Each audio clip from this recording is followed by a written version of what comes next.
दोस्तों नमस्कार। आपका स्वागत है द साइंस हब में। दोस्तों आज क्लास 8th में जो साइंस का चैप्टर है वह सेकंड चैप्टर है, जिसका टॉपिक है सूक्ष्म जीव, मित्र एवं शत्रु। यानी कि दोस्तों बहुत सारे ऐसे सूक्ष्म जीव होते हैं जो कि बहुत हेल्थ के लिए अच्छे होते हैं या हम लोगों के लिए सुविधाजनक होते हैं। बट कुछ ऐसे भी सूक्ष्म जीव होते हैं, माइक्रो ऑर्गेनिज्म होते हैं, जो विभिन्न प्रकार की बीमारियों को इनवाइट करते हैं। यानी कि विभिन्न प्रकार के रोगों को उत्पन्न करने में इन जीवाणुओं का रोल रहता है। इसलिए दोस्तों इस चैप्टर में मैं आपको बताने वाला हूँ सूक्ष्म जीव हमारे कैसे मित्र हैं और कैसे दुश्मन हैं। दोस्तों इस चैप्टर के मैं क्वेश्चन आंसर भी करवाऊँगा। चलिए दोस्तों स्टार्ट करते हैं हम अपने आज के चैप्टर को, जो सेकंड चैप्टर है माइक्रो ऑर्गेनिज्म। क्या है? सूक्ष्म जीव, मित्र एवं शत्रु। आपने अपने आसपास के स्थानों पर पौधों एवं जंतुओं सहित अनेक सजीव देखे हैं, परंतु कुछ जीव ऐसे भी हैं जिन्हें हम बिना यंत्र की सहायता से केवल आँखों से नहीं देख सकते। यानी कि हम नग्न आँखों से चाहें तो उनको हम नहीं देख सकते, बट माइक्रो स्कोप का सूक्ष्मदर्शी का प्रयोग करके उनको हम आराम से देख सकते हैं। इन्हें हम सूक्ष्म जीव कहते हैं। जिनको हम डायरेक्ट अपनी आंखों से नहीं देख पाते हैं उनको हम लोग सूक्ष्म जीव यानी कि माइक्रो ऑर्गेनिज्म कहते हैं। उदाहरण के लिए आपने देखा होगा कि वर्षा ऋतु में नम ब्रेड रोटी सड़ने लगती है। इसकी सतह पर सफ़ेद काले धब्बों से ढक जाती है। यानी कि दोस्तों आपने अचार पर देखा होगा, मिठाई पर देखा होगा, उनकी जब वो नमी में होते हैं, ब्रेड पर देखा होगा तो एक सफ़ेद सफ़ेद सी लेयर बन जाती है। सफ़ेद सफ़ेद सी भूरी भूरी सी ये लेयर बन जाती है। ये क्या होती है? ये सूक्ष्म जीव ही होते हैं। इन धब्बों को आवर्धक लेंस की सहायता से देखिए, आपको काले रंग की गोल सूक्ष्म संरचनाएं दिखाई देगी। क्या आप जानते हैं कि ये संरचनाएं क्या हैं? ये कहाँ से आई हैं? दोस्तों इन्हीं संरचनाओं को हम लोग सूक्ष्म जीव या माइक्रो ऑर्गेनिज्म कहते हैं। और सभी लोगों ने देखा होगा रोटी, ब्रेड, अचार, मिठाई या चमड़े पर, कभी कभी आपने देखा होगा चमड़े में नमी वगैरह हो जाए तो उसमें क्या होता है? उसमें भी उसकी सतह पर सूक्ष्म जीव दिखाई पड़ते हैं। अब हम लोग देखेंगे सूक्ष्म जीव। उसके पहले आप लोग देखें एक क्रियाकलाप 2.1। बगीचे अथवा मैदान में एक बीकर में थोड़ी सी गीली मिट्टी लीजिए तथा इसमें जल डालिए। क्या डालना है? इसमें थोड़ा सा पानी डालना है। मिट्टी के कण बैठ जाने के बाद जल की एक बूंद स्लाइड पर लेकर सूक्ष्मदर्शी की सहायता से इसका परीक्षण कीजिए। आप क्या देखते हैं? दोस्तों वही सीधी सी बात है, उसमें क्या दिखाई पड़ेंगे? उसके कुछ ना कुछ छोटे छोटे जीवाणु यानी कि सूक्ष्म जीव हमें आराम से दिखाई पड़ेंगे। किसके माध्यम से देखेंगे? माइक्रो ऑर्गेनिज्म के माइक्रोस्कोप के माध्यम से आप लोग देख सकते हैं। अब देखेंगे हम लोग क्रियाकलाप 2.2। एक तालाब, पोखर।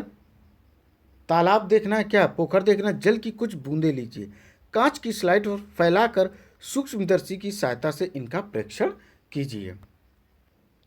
क्या आपको सूक्ष्म जीव गति करते हुए दिखाई दे रहे हैं? इन प्रेक्षणों से पता चलता है कि मिट्टी एवं पानी में अनेक छोटे छोटे सूक्ष्म जीव उपस्थित रहते हैं। सूक्ष्म जीव इतने छोटे होते हैं कि उन्हें बिना यंत्र की सहायता से नहीं देखा जा सकता। रियली दोस्तों आप तालाब का पानी लीजिए, उसे आप ऐसे मुट्ठी में ले लीजिए, भर लीजिए दोनों मुट्ठी में, क्या आप उसमें कुछ देख पाते हैं? आप देखेंगे तो वो माइक्रो ऑर्गेनिज्म नहीं होंगे, उससे थोड़े से बड़े होंगे। सूक्ष्म जीव कैसे आप देख सकते हैं? सिर्फ और सिर्फ सूक्ष्मदर्शी के माध्यम से देख सकते हैं। आप नेक्ड आई यानी कि नग्न आंखों से इनको नहीं देख सकते हैं। उन्हें बिना यंत्र की सहायता से नहीं देखा जा सकता है।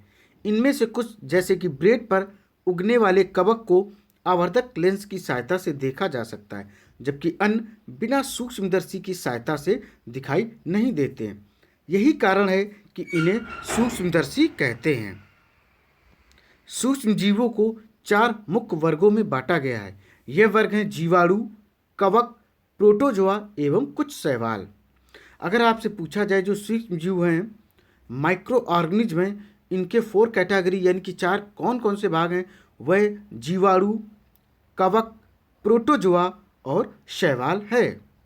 जीवाणु, शैवाल, प्रोटोजोआ एवं कवक के कुछ सामान्य सूक्ष्म जीव चित्र अभी आपको हम दिखाएंगे 2.1 से 2.4 में दर्शाए गए हैं। पहले आप लोग देख लीजिए चित्र। ये देखिए मेरे प्यारे दोस्तों, चित्र है 2.1 जीवाणु, स्पाइरल जीवाणु। ये आप लोग चित्र देख रहे होंगे स्पाइरल जीवाणु का। और ये आप देख रहे हैं छड़नुमा जीवाणु। कौन सा है? ये छड़नुमा एक जीवाणु है, आप लोग जैसा कि देख पा रहे हैं। अब आप लोग चित्र देखिए 2.2 शैवाल। इसमें क्या दिया गया? क्लाइडोमोनास। क्या दिया गया? क्लाइडोमोनास स्पाइरोगाइरा। ये शैवाल के एग्जाम्पल हैं। अब हम लोग देखेंगे चित्र 2.3 प्रोटोजोआ। प्रोटोजोआ के जो एग्जाम्पल दिए गए हैं वह अमीबा और पैरामीशियम। क्या है? अमीबा और पैरामीशियम का आप लोग चित्र देख पा रहे होंगे। अब हम लोग देखेंगे चित्र 2.4 कवक। कवक में जो दिया गया है राइजोबियम, जिसे कि हम लोग ब्रेड मोल्ड भी कहते हैं। क्या कहते हैं? ब्रेड मोल्ड भी कहते हैं। और जो बीच में चित्र दिया गया है वह है पेनिसिलियम। क्या है? पेनिसिलियम। और जो लास्ट में दिया गया एस्परजिलस। यानी कि ये तीनों एग्जाम्पल जो हैं वह कवक के हैं। कवक को इंग्लिश में एल्गी कहते हैं। और ये देखिए प्रोटोजोआ के चित्र 2.3 में अमीबा और पैरामीशियम। शैवाल यानी कि इसको हम लोग क्या बोलते हैं? इसको हम लोग कहते हैं एल्गी। और कवक को हम फंजाई कहते हैं। कवक को क्या कहते हैं? फंजाई कहते हैं। और इसको एल्गी, शैवाल को कहते हैं। देखिए शैवाल के जो एग्जाम्पल है क्लाइडोमोनास स्पाइरोगाइरा है। और जीवाणु यानी कि बैक्टीरिया की बात करें, इसमें स्पाइरल जीवाणु और छड़नुमा जीवाणु दिए गए हैं। अब पढ़ते हैं हम लोग दोस्तों विषाणु या वायरस के बारे में। विषाणु मतलब वायरस और जीवाणु मतलब बैक्टीरिया। देखिए दोस्तों विषाणु भी सूक्ष्म होते हैं, परंतु वे अन्य सूक्ष्म जीवों से भिन्न हैं। वे केवल परपोषी में ही गुणन करते हैं, अर्थात पौधे अथवा जंतु कोशिका में गुणन करते हैं। विषाणु चित्र अभी आपको हम दिखाएंगे 2.5 में दर्शाए गए। कुछ सामान्य रोग जैसे कि जुखाम, इन्फ्लुएंजा जिसको कि फ्लू बोलते हैं, एवं अधिकतर खांसी विषाणु द्वारा होते हैं। यानी कि जुखाम जो होता है वो किसके माध्यम से होता है? वह होता है ये विषाणु यानी कि वायरस के माध्यम से। इन्फ्लुएंजा भी, और जितनी भी प्रकार की खांसी होती है मैक्सिमम, वो किस माध्यम से होती? वह भी विषाणु के माध्यम से होती है। अतिसार एवं मलेरिया प्रोटोजोआ द्वारा होते हैं। अतिसार और मलेरिया किसके द्वारा होते हैं? प्रोटोजोआ के द्वारा होते हैं। टाइफाइड एवं क्षय रोग। क्षय रोग का मतलब होता है जिसको टीबी या ट्यूबरक्लोसिस इसका फुल फॉर्म होता है। जीवाणु द्वारा होने वाले रोग हैं। इनमें से कुछ सूक्ष्म जीवों के विषय में मैंने आपको क्लास 6 और 7 में पहले ही बताया हुआ है दोस्तों। ये देखिए आप लोग फिर से चित्रों को देख सकते हैं। जीवाणु दिए गए हैं, ये शैवाल, प्रोटोजोआ और कवक भी दिए गए हैं। और ये चित्र रहा विषाणु का। क्या रहा? ये दोस्तों विषाणु का चित्र रहा। ये देखिए विषाणु का आप लोग चित्र देख सकते हैं, जिसको कि इंग्लिश में हम लोग वायरस कहते हैं। अब हमें देखना है कि सूक्ष्म जीव कहाँ रहते हैं, यानी कि जो माइक्रो ऑर्गेनिज्म है उनका रेजिडेंस क्या होता है। सूक्ष्म जीव एक कोशिक हो सकते हैं, जैसे कि जीवाणु, कुछ शैवाल एवं प्रोटोजोआ, अथवा बहुकोशिक जैसे कि कई शैवाल, एक कवक। ये बर्फीली शीत से उष्ण यानी कि जिसको गर्म बोलते हैं स्रोतों तक हर प्रकार की परिस्थिति में जीवित रह रहे हैं। ये मरुस्थल एवं दलदल में भी पाए जाते हैं। ये मनुष्य सहित सभी जंतुओं के शरीर के अंदर भी पाए जाते हैं। कुछ सूक्ष्म जीव दूसरे सजीवों पर आश्रित होते हैं, जबकि कुछ अन्य स्वतंत्र रूप से पाए जाते हैं। अमीबा जैसा सूक्ष्म जीव अकेले रह सकता है। अमीबा का निवास क्या होता है? ये पोखरों, तालाब, नदियों में पाया जाता है। इसको हम नेक्ड आई यानी कि नग्न आंखों से नहीं देख सकते। इसके लिए हमें माइक्रोस्कोप की जरूरत पड़ेगी, यानी कि सूक्ष्मदर्शी के माध्यम से अमीबा को देख सकते हैं। अमीबा का आकार अनिश्चित होता है, यानी कि ये किसी भी आकार में होता है। जबकि कवक एक जीवाणु समूह में रहते। कवक किस में रहते? कवक एक जीवाणु के एक समूह में ये रहते हैं। अब पढ़ेंगे हम लोग सूक्ष्म जीव और हम। क्या पढ़ना है? सूक्ष्म जीव और हम। सूक्ष्म जीवों की हमारे जीवन में महत्वपूर्ण भूमिका है। इनमें से कुछ हमारे लिए लाभदायक हैं तथा कुछ अन्य हानिकारक तथा जीवों में रोग के कारक हैं। आइए हम विस्तार से इसका दोस्तों अध्ययन करते हैं। अब हमें देखना है मित्रवत सूक्ष्म जीव, यानी कि फ्रेंडली, जो हमारे दोस्त हैं, फ्रेंड हैं, उन माइक्रो ऑर्गेनिज्म के बारे में हम लोग पढ़ेंगे। सूक्ष्म जीव विभिन्न कार्यों में उपयोग किए जाते हैं। इनका उपयोग दही, ब्रेड एवं केक बनाने में किया जाता है। प्राचीन काल से ही सूक्ष्म जीवों का उपयोग अल्कोहल बनाने में किया जाता है। अल्कोहल मतलब शराब बनाने में हम सूक्ष्म जीवों का उपयोग करते हैं। अभी आपने दही और ब्रेड बनाने के बारे में भी पढ़ा है। पर्यावरण को स्वच्छ रखने के लिए भी इनका उपयोग किया जाता है। उदाहरण के लिए कार्बनिक अवशिष्ट जैसे कि सब्जियों के छिलके, जंतु अवशेष, विष्ठा आदि का अपघटन जीवाणुओं द्वारा किया जाता है तथा हानिकारक पदार्थ बनते हैं। स्मरण कीजिए, यानी कि याद कीजिए, जीवाणुओं का उपयोग औषधि उत्पादन एवं कृषि में मृदा की उर्वरता में वृद्धि करने में किया जाता है, जिससे नाइट्रोजन स्थिरीकरण होता है। और नाइट्रोजन स्थिरीकरण का कार्य कौन करता? वह करता है राइजोबियम। कौन करता है? राइजोबियम नाइट्रोजन स्थिरीकरण का कार्य करता है। अब हम लोग देखेंगे दही एवं ब्रेड। उम्मीद है दोस्तों, मुझे पता है कि आप सभी लोगों ने दही और ब्रेड खाई होगी। दही खट्टा होता है। अब ये दूध से दही कैसे परिवर्तित होता है, किसके कारण होता है? वह होता है जीवाणु लैक्टोबैसिलस। कौन सा होता है? लैक्टोबैसिलस के कारण दूध दही में परिवर्तित हो जाता है। और ब्रेड की बात करें तो ब्रेड को भी बनाने के लिए किस चीज़ का? किसी न किसी खमीर या बैक्टीरिया की हमें ज़रूरत पड़ती है। आप कक्षा 7 में पढ़ चुके हैं कि जीवाणु दूध को दही में परिवर्तित कर देता है। दही में अनेक सूक्ष्म जीव पाए जाते हैं। अब इन सूक्ष्म जीवों को अगर देखना हो तो हमें सूक्ष्मदर्शी का प्रयोग करना पड़ेगा। दही में अनेक सूक्ष्म जीव पाए जाते हैं, जिनमें लैक्टोबैसिलस नामक जीवाणु प्रमुख है, जो दूध को दही में परिवर्तित कर देता। वह दूध में जनन कर उसे दही में परिवर्तित कर देते हैं। जीवाणु पनीर, जिसको कि चीज बोलते हैं, अचार एवं अनेक खाद्य पदार्थों के उत्पादन में सहायक हैं। देख लो किसमें जीवाणु सहायक है। पनीर में, अचार में, अनेक प्रकार के खाद्य पदार्थों में ये इंपॉर्टेंस रोल प्ले करते हैं। रवा, जिसको कि सूजी बोलते हैं, जिसका हलवा बनाया जाता है। इडली, यानी कि साउथ इंडियन में जिसका प्रयोग किया जाता है। इडली एवं भटूरे का एक महत्वपूर्ण संगठक दही है। क्या आप अनुमान लगा सकते हैं कि ऐसा क्यों है?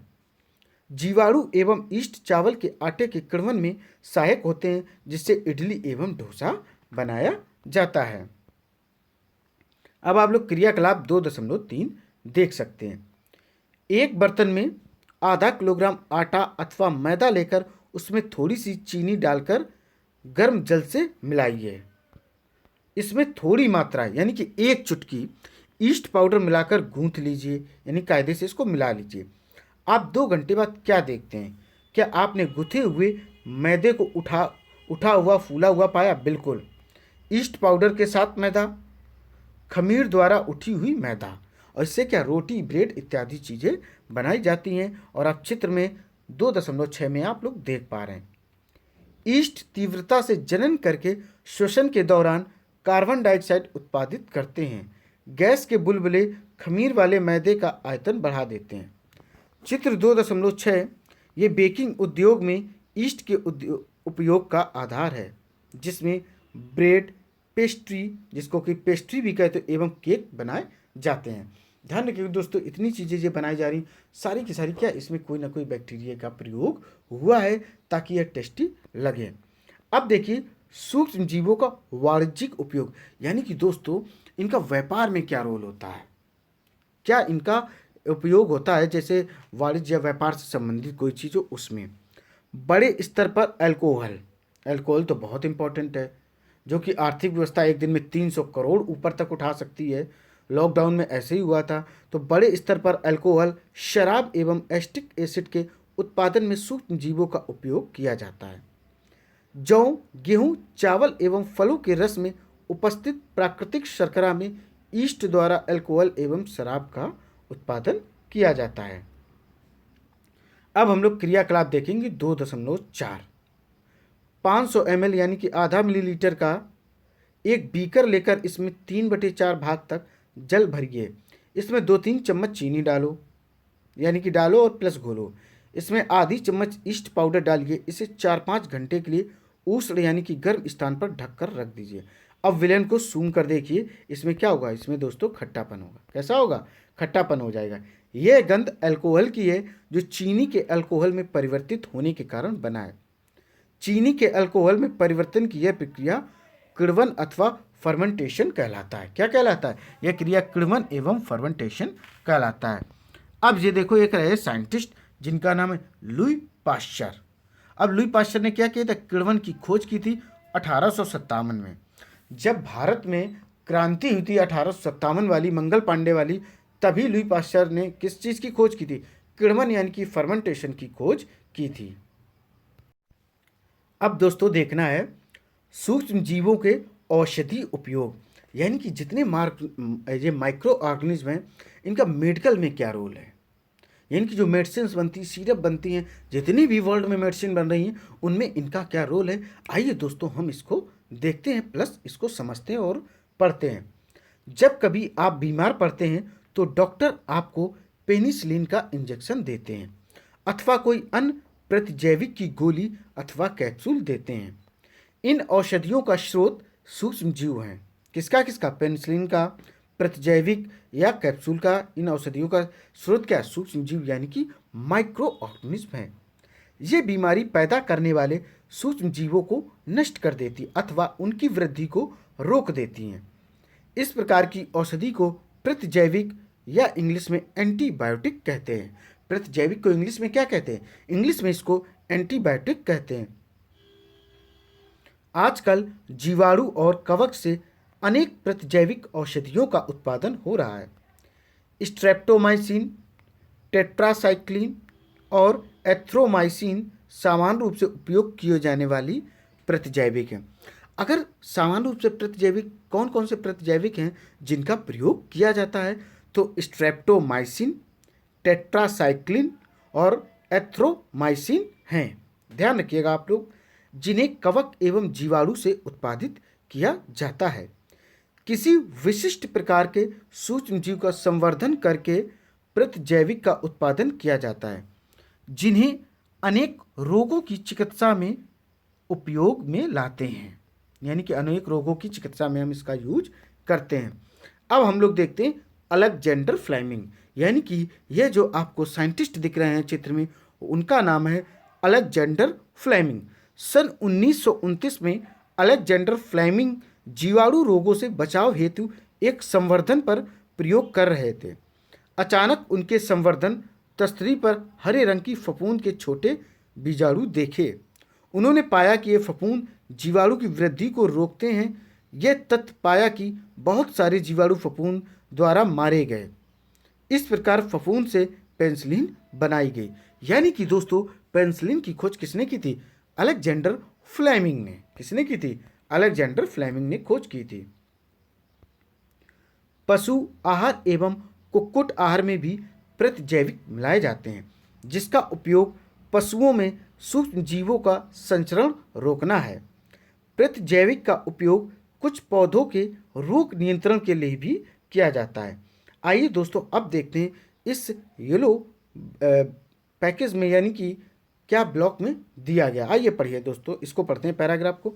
ध्यान रखना चाहिए कि डॉक्टर की सलाह पर ही प्रतिजैविक की दवाएं लेनी चाहिए तथा उस दवा का कोर्स भी पूरा करना चाहिए।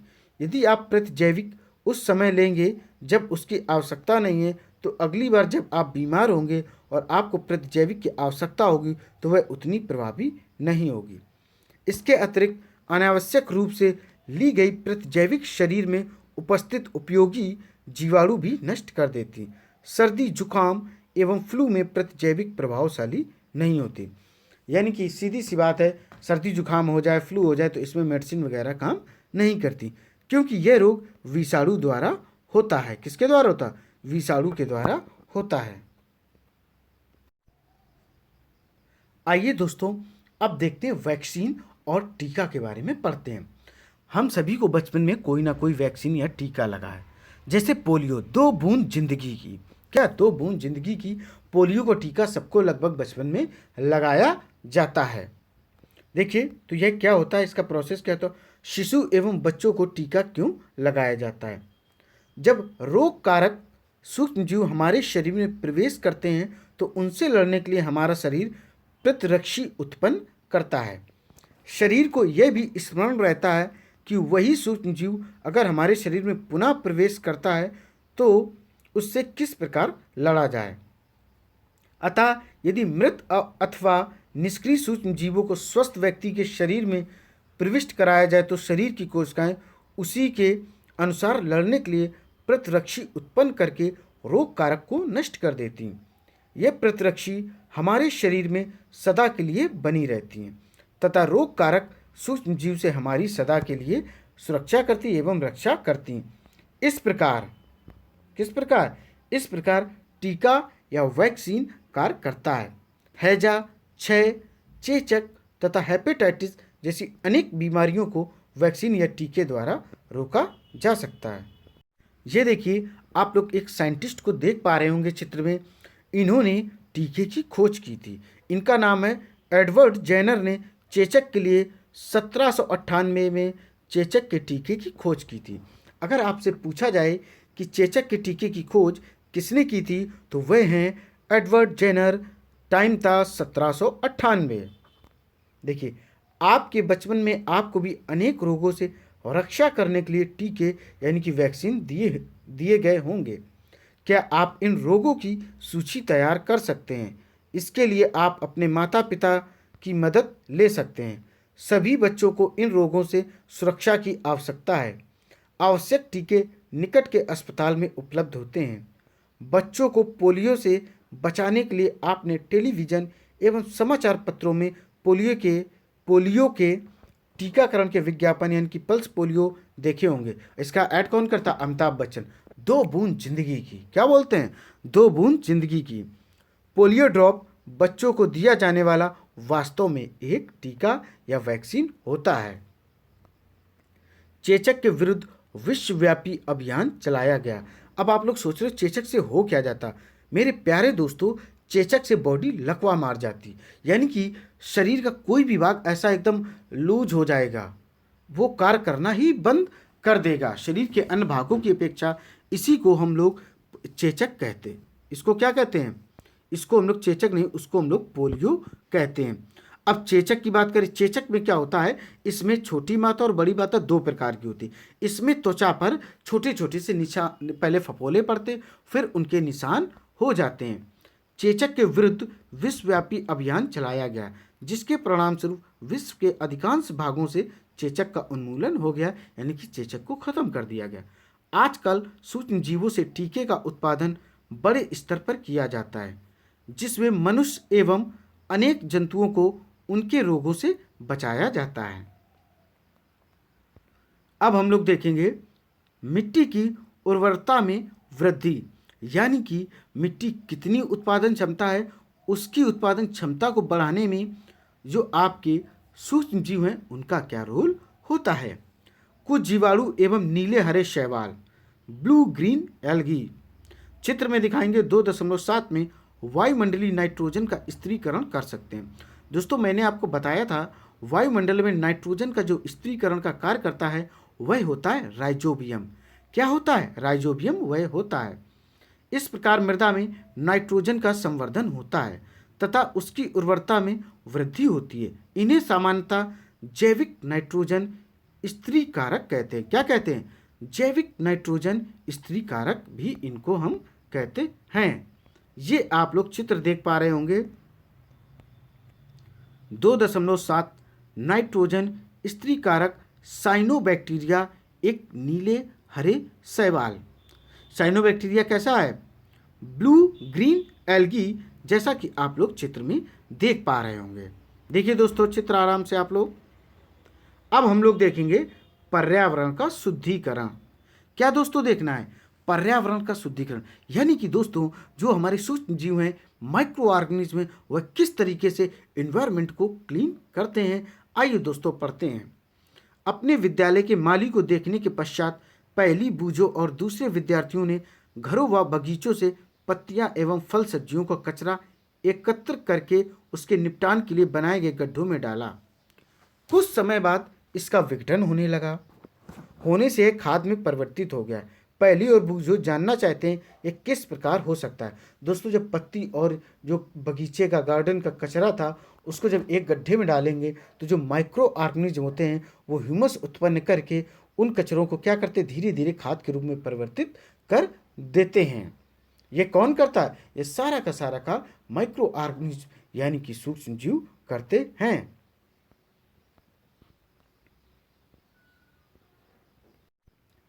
अब देखते हैं हम लोग क्रियाकलाप 2.5। 2 गमले लेकर प्रत्येक को मिट्टी से आधा भर दीजिए। इन्हें ए एवं बी से चिन्हित कीजिए। ए गमले में पौधों का कचरा भर दीजिए तथा दूसरे गमले बी में पॉलीथीन की थैली, कांच की खाली बोतलें तथा प्लास्टिक के टूटे खिलौने इत्यादि भर दीजिए। इन्हें एक ओर रख दीजिए। 3-4 सप्ताह बाद उनका परीक्षण कीजिए। यानी कि देखिए कौन सा ऐसा कचरा है जो पूर्णतः अपघटित हो चुका है। अपघटित का मतलब होता है छोटे छोटे टुकड़ों में विभाजित होकर धीरे धीरे वह कचरा मिट्टी में मिल जाना, इसी को अपघटित बोलते हैं। जितने जीव जंतु हैं वह सारे के सारे अपघटित हो जाते हैं। जैसे किसी व्यक्ति को मिट्टी में दफना दिया जाए, अगर किसी व्यक्ति को दफनाया जाता तो उसकी शरीर का क्या होता, वह धीरे धीरे क्या होता मिट्टी के अंदर अपघटित हो जाता। जो सूक्ष्म जीव होते उसको धीरे धीरे खाने लगते, वह धीरे धीरे ह्यूमस के साथ मिट्टी में मिल जाता है। क्या आपको दोनों गमलों की वस्तुओं में कोई अंतर दिखाई देता है? यदि हाँ तो क्या अंतर परिलक्षित होता है? आप देखेंगे कि गमला ए के पादप अवशिष्ट का अपघटन हो गया है। यह कैसे हुआ? सूक्ष्म जीवों द्वारा पादप अपशिष्ट का अपघटन कर उसे खाद में बदल दिया गया है। इस प्रक्रिया में बने पोषक पौधों द्वारा पुनः उपयोग किए जाते हैं। क्या आपने ध्यान दिया कि गमला बी के पॉलीथीन की थैली, कांच की खाली बोतलों एवं खिलौनों के टूटे हुए टुकड़ों में इस प्रकार का परिवर्तन नहीं हुआ है। सूक्ष्म जीव उन पर क्रिया करके खाद में परिवर्तित नहीं कर सकते हैं। आप अक्सर बड़ी मात्रा में मृत जीवों को सड़ते हुए पादप व कभी कभी सड़ते हुए जंतुओं के रूप में देखते हैं। आप देखते हैं कुछ समय बाद वह विलुप्त हो जाते हैं। इसका मुख्य कारण है कि एक सूक्ष्मजीव मृत जैविक अवशिष्ट का अपघटन करके उन्हें सरल पदार्थों में परिवर्तित कर देते हैं। यह पदार्थ अन्य पौधों एवं जंतुओं द्वारा पुनः उपयोग कर लिए जाते हैं। इस प्रकार हानिकारक एवं दुर्गंध युक्त पदार्थों का निम्नीकरण करने के लिए हम सूक्ष्म जीवों का उपयोग करके पर्यावरण का शुद्धिकरण कर लेते हैं। अब देखेंगे हम लोग हानिकारक सूक्ष्म जीव, यानी कि ऐसे माइक्रो ऑर्गेनिज्म जो कि हमें क्या करते हैं, हानि भी पहुंचाते हैं, यानी कि इनके साइड इफेक्ट भी होते हैं। सूक्ष्म जीव अनेक प्रकार से हानिकारक हैं। कुछ सूक्ष्म जीव मनुष्य, जंतुओं एवं पौधों में रोग उत्पन्न करते हैं। क्या करते हैं? ये रोग उत्पन्न करते हैं। रोग उत्पन्न करने वाले ऐसे सूक्ष्म जीवों को रोगाणु कहते हैं। क्या कहते हैं? ऐसे सूक्ष्म जीव जो रोग उत्पन्न करेंगे उसको हम लोग रोगाणु कहेंगे अथवा रोगजनक भी कहते हैं। कुछ सूक्ष्म जीव भोजन, कपड़े एवं चमड़े की वस्तुओं को संदूषित कर देते हैं, यानी कि चमड़े की वस्तुओं को भी खराब करते हैं और भोजन को भी खराब कर देते हैं। आइए उनकी हानिकारक गतिविधियों के विषय में और अधिक जानकारी प्राप्त करें। मनुष्य में रोग कारक सूक्ष्म जीव, यानी कि मनुष्यों में ये रोग कारक कैसे करते हैं, यानी कि कौन कौन से रोग उत्पन्न करते हैं। मनुष्य में रोग उत्पन्न करने वाले सूक्ष्म जीव श्वास द्वारा, पेयजल एवं भोजन द्वारा हमारे शरीर में प्रवेश करते हैं। किसके द्वारा? सांस जो हम लेते हैं, जो कुछ हम पानी पीते हैं, जो भी पीते हों, एवं भोजन वगैरह जो करते हैं उसके माध्यम से ही ये क्या होते हैं, सूक्ष्म जीव हमारे शरीर के अंदर, बॉडी के अंदर एंट्री करते हैं। संक्रमित व्यक्ति अथवा जंतु के सीधे संपर्क में आने पर भी रोग का संचरण हो सकता है।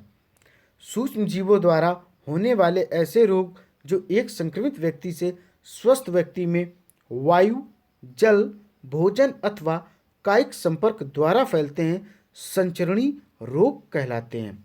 यानी कि संचरणीय रोग कौन कौन से होते हैं? जो वायु के माध्यम से फैले, जल, भोजन और कायिक यानी कि बॉडी या शरीर के संपर्क से फैले, इनको हम संचरणीय रोग कहते हैं। और इसके एग्जाम्पल देख लो, हैजा, सामान्य सर्दी जुकाम, चिकन पॉक्स एवं क्षय रोग। अभी 2020-21 में जो कोरोना की लहर थी उसमें क्या होता, छींकने से और खांसने से क्या हो रहा था, जो कोरोना का वायरस था वह फैल रहा था, इसलिए मास्क सभी को कंपलसरी कर दिया गया था। यह भी एक संचरणीय रोग के अंतर्गत आता है।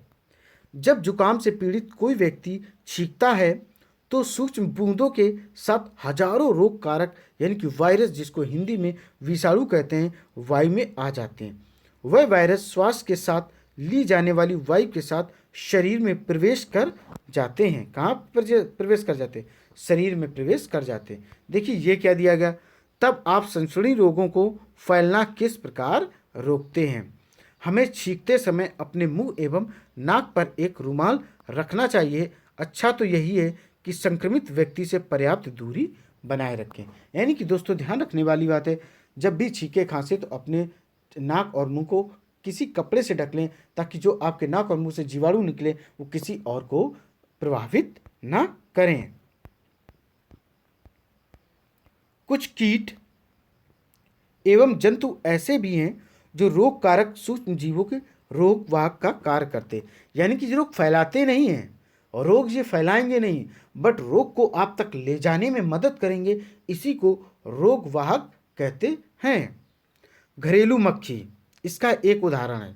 देखो घरेलू मक्खी के बारे में बता दें, ये गोबर पर बैठेगी, किसी गंदी वाली जगह में बैठेगी, और हम लोगों ने अगर थोड़ा सा ध्यान ना दिया तो ये कहाँ पर बैठ जाएगी? खाने वाली चीज़ों में बैठ जाएगी। तो इसके पैरों से जो जीवाणु आए थे वो खाने वाली चीज़ों में लग जाएंगे, और उनको जब आप लोग खा लेंगे तो विभिन्न प्रकार की बीमारी होने की संभावना बढ़ जाएगी। इसीलिए दोस्तों कहा जाता है, जब भी मार्केट जाएं, कहाँ जाएं? जब भी मार्केट जाएं उन चीज़ों को कभी ना खाएं जो खुली रखी है। पहली चीज़ तो उनमें धूल मिट्टी होगी, दूसरी बात उसमें मक्खियों के द्वारा विभिन्न प्रकार की बीमारी फैलाने वाले जो जीवाणु हैं उसमें आ जाएंगे। घरेलू मक्खी इसका एक उदाहरण है। मक्खी कूड़े एवं जंतु अपशिष्ट पर बैठती है, रोगाणु उसके शरीर से चिपक जाते हैं। जब मक्खी बिना ढके भोजन पर बैठती है तो रोगाणु का स्थानांतरण संभव है। जो भी व्यक्ति ऐसा संदूषित भोजन करेगा उसके बीमार पड़ने की संभावना है। अतः यह सलाह दी जाती है कि भोजन को सदा ही ढक कर रखा जाना चाहिए। बिना ढके भोजन को खाने से बचना चाहिए। मादा एनाफ्लीज ये क्या है? एक मच्छर की प्रजाति है जो हमें बहुत भयंकर बीमारी फैलाएगी, अभी बताएंगे उसके बारे में। और इसी के अंतर्गत मैं आपको एक चित्र दिखाऊंगा 2.8। मादा एनाफ्लीज मच्छर इसका अनुदाहरण है। मच्छर प्लाज्मोडियम जिसे कि हम मलेरिया परजीवी कहते हैं। मादा एडिस मच्छर डेंगू के वायरस का वाहक है। यानी कि डेंगू के जो वायरस होता है उसका वाहक का कार्य कौन करता है? मादा एडिस करती है। हम मलेरिया अथवा डेंगू का नियंत्रण किस प्रकार कर सकते हैं? ये देखिए दोस्तों, आप लोग चित्र देख रहे हैं 2.8 मादा एनाफ्लीज मच्छर। यह करता है, यह भी बीमारी फैलाता है। सभी मच्छर जल में उत्पन्न होते हैं। हमें पानी को कहीं भी रुका नहीं रहने देना चाहिए। आपने देखा होगा विभिन्न प्रकार के ऐड आते हैं कि छतों पर पानी ना भरें, टायर में पानी भर के आसपास ना रखें, जहाँ आप रहते हैं उसके आसपास पानी को एकत्रित ना करें, क्योंकि ठहरे हुआ जो पानी होता है वह अक्सर सड़ जाता है और उसी में मच्छर क्या होता है? वो पनपने लगते हैं, अपनी प्रजनन क्षमता को बढ़ाते और अपनी प्रजाति को बढ़ाते और मनुष्य जाति को प्रभावित करते और उसको हानि पहुंचाते हैं। कूलर, टायरों एवं फूलदानों इत्यादि में कहीं भी जल को एकत्र ना होने दें। अतः अपने आसपास के स्थानों को स्वच्छ एवं शुष्क रखकर हम मच्छरों को पैदा होने से रोक सकते हैं।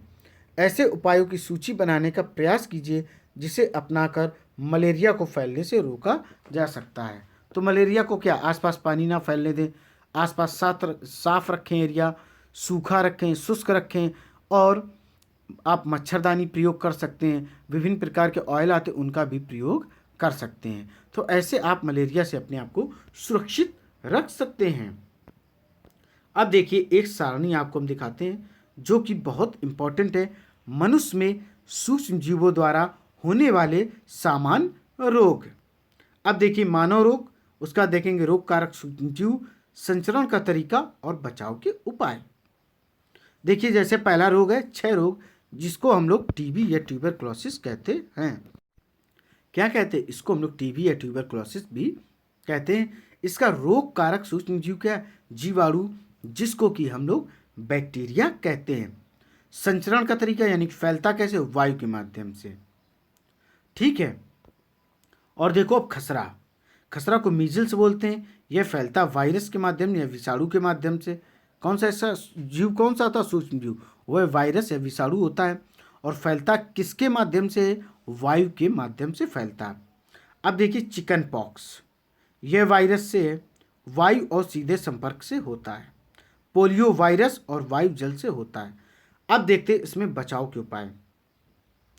रोगी व्यक्ति को पूरी तरह से अन्य व्यक्तियों से अलग रखना,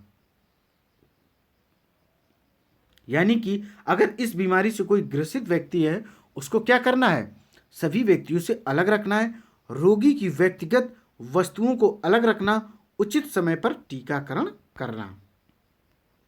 अब हम लोग देखेंगे हैजा और टाइफाइड। हैजा और टाइफाइड दोनों बीमारियां जीवाणु से फैलती यानी कि बैक्टीरिया से फैलती। और इनका माध्यम क्या है? जल। भोजन किसका? हैजा का है। टाइफाइड का क्या? जल। अब इसके बचाव क्या है, यानी कि बचाव के उपाय क्या है? व्यक्तिगत स्वच्छता एवं अच्छी आदतों को अपनाना चाहिए। भली बात पके भोजन, उबला पेयजल एवं टीकाकरण का उपयोग करना चाहिए, यानी कि विशेष अपनी हेल्थ का ध्यान रखना चाहिए। अब हम लोग देखेंगे हेपेटाइटिस बी। क्या देखेंगे? हेपेटाइटिस हम लोग बी देखेंगे। देखिए हेपेटाइटिस बी में क्या है? यह वायरस होता है, इसमें सूक्ष्म जीव क्या होता? विषाणु होता। और फैलता किसके माध्यम से? जल। उबले हुए पेयजल का प्रयोग क्या है? उबले हुए जल का प्रयोग करना चाहिए। और टीकाकरण यानी कि वैक्सीनेशन भी करवाना चाहिए। अब हम देखेंगे मलेरिया। मलेरिया में जो माइक्रो ऑर्गेनिज्म होता है वह होता है प्रोटोजोआ। और ये फैलता किसके माध्यम से? मच्छर के माध्यम से है। इसमें क्या बचाव क्या है? मच्छरदानियों का प्रयोग, मच्छर भगाने वाले रसायन का प्रयोग, कीटनाशक का छिड़काव एवं मच्छर के प्रजनन रोकने के लिए जल को किसी भी स्थान पर एकत्र न रहने देना। मनुष्य में होने वाले कुछ सामान्य रोग मैंने आपको अभी तालिका 2.1 में दिखा दिए हैं। फिर से आप लोग चाहें तो इसको आप लोग देख सकते हैं। ये आपकी टेबल रही, आप इसको आराम से पढ़ सकते हैं और देख सकते हैं। अगर कोई चीज़ समझ में ना आए तो उसको आप लोग कमेंट्स में भी लिख सकते हैं।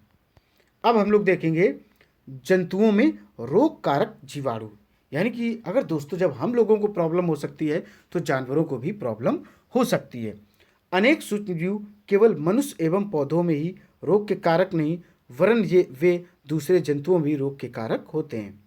अब देखिए ये आप जो साइंटिस्ट का फोटो देख पा रहे हैं, इनका नाम है रॉबर्ट कोच ने सन 1876 में बैसिलस एंथ्रेसिस नामक जीवाणु की खोज की थी।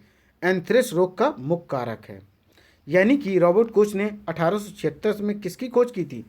बैसिलस एंथ्रेसिस नामक एक बैक्टीरिया की खोज की थी। और इससे एंथ्रेस रोग कारक होता है, यानी कि एंथ्रेस रोग इसी के कारण होता है। देखिए एंथ्रेस रोग कारक उत्पन्न करते, उदाहरण के लिए एंथ्रेक्स मनुष्य एवं मवेशियों में होने वाला भयानक रोग है। यानी कि दोस्तों ये मवेशियों यानी कि जानवरों में तो होता, प्लस इंसानों में भी होता। जो जीवाणु द्वारा होता, गाय में खुर एवं मुंह का रोग वायरस द्वारा होता है। अगर पूछा जाए गाय में जो मुख और खुर में किसके कारण रोग होता, वह वायरस यानी कि विषाणु के द्वारा होता है। पौधों में रोग उत्पन्न करने वाले सूक्ष्मजीव। अनेक सूक्ष्मजीव गेहूं, चावल, आलू, गन्ना, संतरा, सेब इत्यादि पौधों में रोग के कारक हैं। रोग के कारण फसल की उपज में कमी आ सकती है। अब तालिका अभी आपको हम 2.2 में कुछ पादप रोग दर्शाए गए हैं। कुछ रसायनों का प्रयोग करके इन सूक्ष्म जीवों पर नियंत्रण भी पाया जा सकता है। ये दोस्तों टेबल रही हमारी। कौन सी टेबल है? यह है सारणी 2.2 सूक्ष्म जीवों द्वारा पौधों में होने वाले कुछ सामान्य रोग।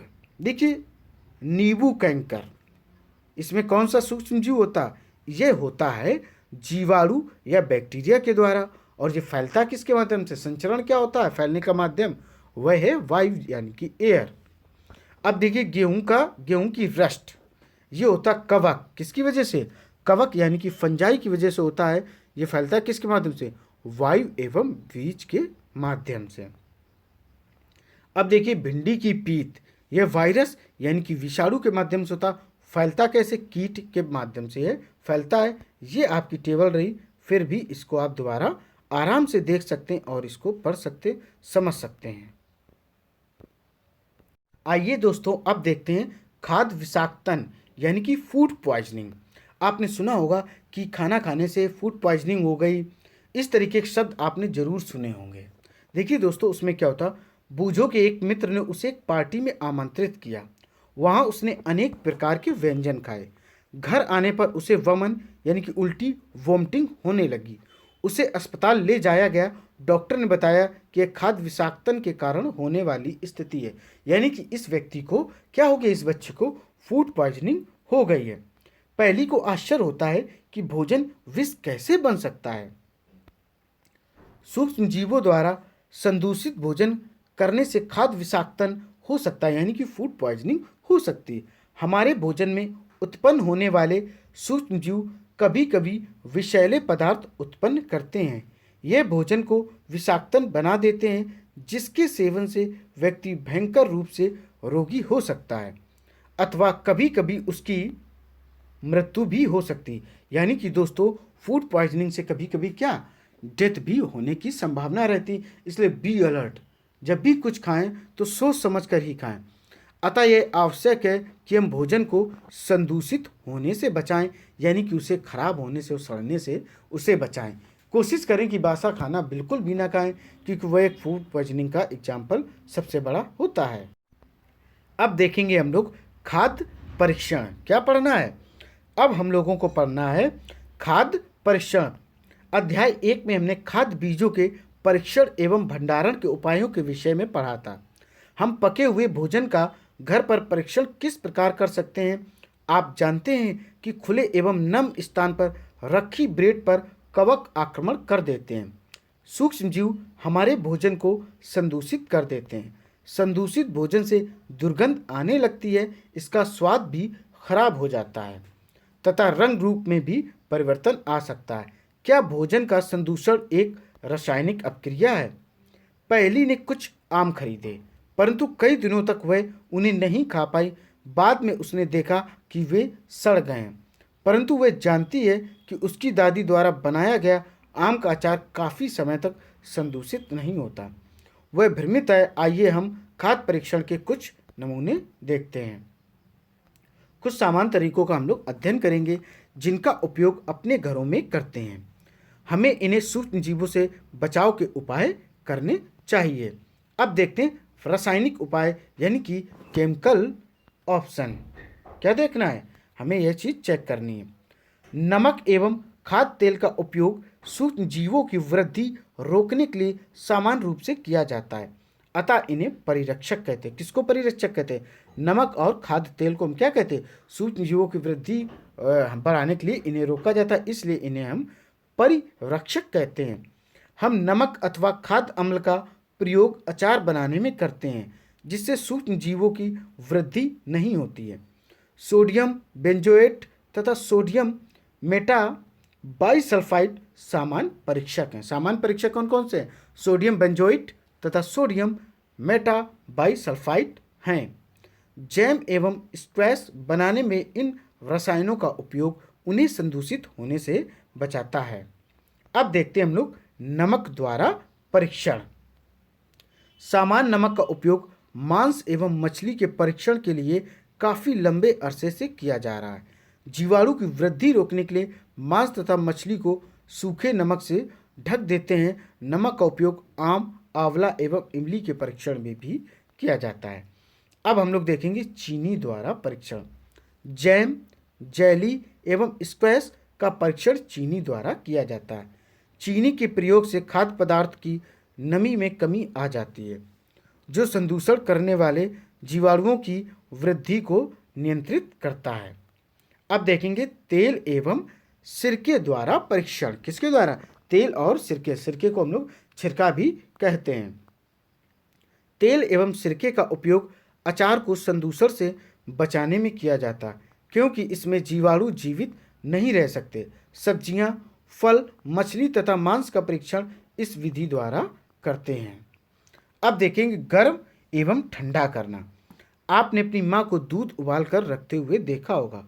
उबलने से अनेक सूक्ष्मजीव नष्ट हो जाते हैं।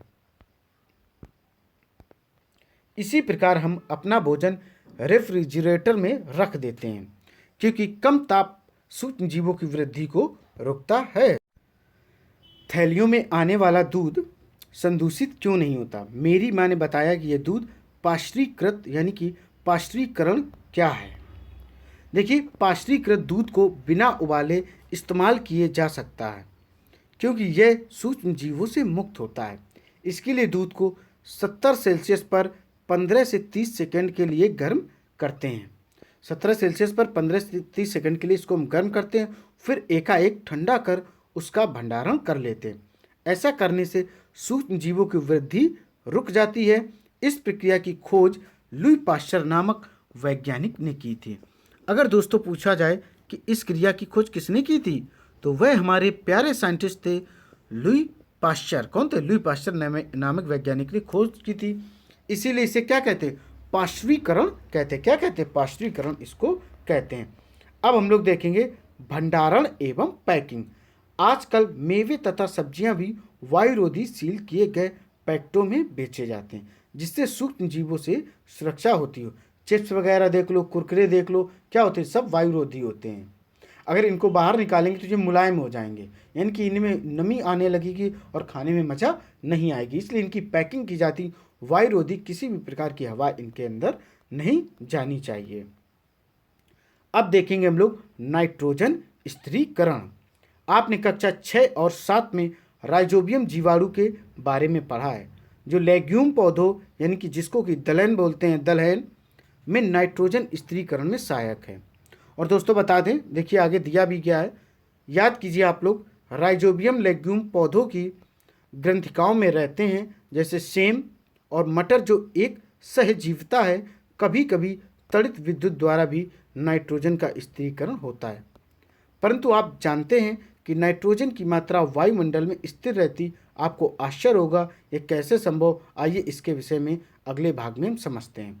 देखिए, जो नाइट्रोजन है वह वातावरण में 78% होती है, और नाइट्रोजन का स्थिरीकरण का कार्य कौन करता? वह राइजोबियम करता है।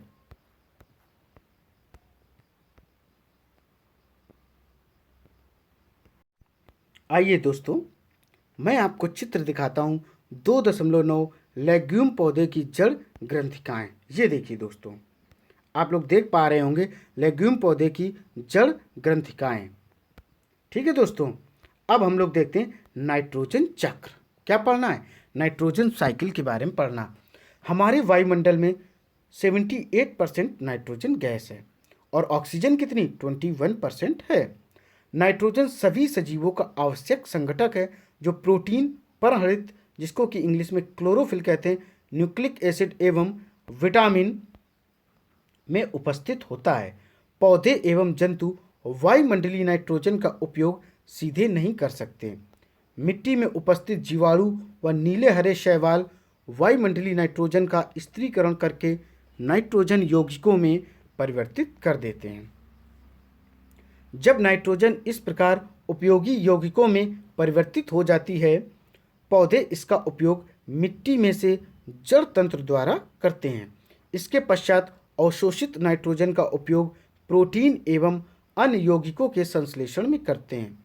पौधों पर निर्भर करने वाले जंतु उनसे प्रोटीन एवं अन्य नाइट्रोजनी यौगिक प्राप्त करते हैं। चित्र अभी आपको हम 2.10 दिखाते हैं। पौधों एवं जंतुओं की मृत्यु के बाद मिट्टी में उपस्थित जीवाणु एवं कवक नाइट्रोजनी अपशिष्ट को नाइट्रोजनी यौगिकों में परिवर्तित कर देते हैं, जो पौधों द्वारा पुनः उपयोग होता है। कुछ विशिष्ट जीवाणु नाइट्रोजनी यौगिकों को नाइट्रोजन गैस में परिवर्तित कर देते हैं जो वायुमंडल में चली जाती है। परिणामतः वायुमंडल में नाइट्रोजन की मात्रा लगभग स्थिर होती है। ये देखिए दोस्तों, चित्र 2.10 नाइट्रोजन चक्र। आप लोग इस चक्र को ध्यान से देखिए। मैं आपको बताता हूँ, मिट्टी में उपस्थित नाइट्रोजन के यौगिक पौधों द्वारा अवशोषित कर लिए जाते, पौधों से या जंतुओं द्वारा पौधों का खाना बन जाते हैं, यानी कि जंतुओं द्वारा पौधों को ये लोग खा जाते हैं। अब देखिए फिर क्या होता है, उत्सर्जन एवं जीवों की मृत्यु द्वारा उत्पन्न नाइट्रोजन अवशिष्ट फिर मिट्टी में मिल जाता है। फिर मिट्टी से देखिए जीवाणु द्वारा नाइट्रोजन यौगिकों का गैसीय नाइट्रोजन में परिवर्तन, फिर यह वायुमंडलीय नाइट्रोजन में पहुंच जाता है। फिर यह तड़ित द्वारा नाइट्रोजन स्थिरीकरण होकर फिर यह मिट्टी में आ जाता है। या फिर क्या होता है, वायुमंडलीय नाइट्रोजन का जीवाणु एवं नीले हरे शैवाल द्वारा स्थिरीकरण होता है। जीवाणु द्वारा स्थिर नाइट्रोजन को नाइट्रोजनी यौगिकों में परिवर्तित करना। ये दोस्तों नाइट्रोजन साइकिल है, इसको आप लोग जरूर ध्यान से देख सकते हैं।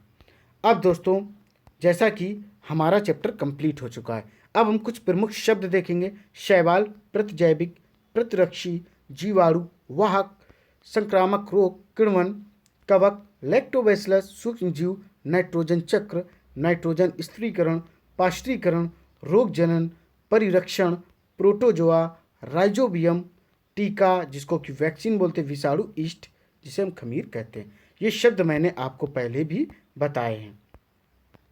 अब यह देखना है कि आप लोगों ने इस चैप्टर में क्या क्या सीखा है, क्या क्या आपको याद है। चलिए फिर से दोहराते हैं इस चैप्टर को। सूक्ष्म जीव अत्यंत छोटे होते हैं तथा बिना यंत्र की सहायता से अकेली आंखों से यानी कि नेक्ड आई से इसको नहीं देख सकते हैं। यह बर्फीले शीत मौसम से उष्ण गजब की गर्मी, झरनों तथा मरुस्थल के दलदल हर प्रकार के पर्यावरण में जीवित रह सकते हैं। सूक्ष्म जीव वायु, जल, मिट्टी, पौधों एवं जंतुओं के शरीर में पाए जाते हैं। ये एक कोशिक एवं बहुकोशिक होते हैं, यानी कि सिंगल कैसे होते हैं, सिंगल सेल के भी होते हैं, सिंगल सेलुलर भी होते हैं और मल्टी सेलुलर भी होते हैं। जीवाणु, कवक, प्रोटोजोआ एवं कुछ शैवाल सूक्ष्म जीवों के अंतर्गत आते हैं। विषाणु इनसे अलग हैं लेकिन फिर भी इसी वर्ग में सम्मिलित किए जाते हैं। विषाणु केवल परपोषी जैसे जीवाणु, पादप या जंतु में गुणन करते हैं। कुछ सूक्ष्मजीव औषधि एवं अल्कोहल के वाणिज्यिक उत्पादन में उपयोगी हैं। कुछ सूक्ष्मजीव जैविक कचरे जैसे कि मृत पौधे एवं जंतु अपशिष्ट को अपघटित कर सरल पदार्थों में परिवर्तित कर देते हैं तथा कुछ वातावरण को स्वच्छ बनाते हैं। प्रोटोजोआ अतिसार तथा मलेरिया जैसे रोग उत्पन्न करते हैं। कुछ सूक्ष्मजीव हमारे भोजन को विषाक्त बनाते हैं। कुछ सूक्ष्मजीव लेग्यूम पौधों की जड़ों तथा ग्रंथिकाओं में पाए जाते हैं। ये वायुमंडलीय नाइट्रोजन को मिट्टी में स्थिरीकृत कर देते हैं जिससे मिट्टी की उर्वरता में वृद्धि होती है। मिट्टी में उपस्थित कुछ जीवाणु और नीले हरे शैवाल वायुमंडलीय नाइट्रोजन को स्थिरीकृत कर नाइट्रोजनी यौगिकों में परिवर्तित कर देते हैं। विशेष जीवाणु मिट्टी में उपस्थित नाइट्रोजनी यौगिकों को नाइट्रोजन गैस में परिवर्तित कर देते हैं जिसका निर्मोचन वायुमंडल में होता है।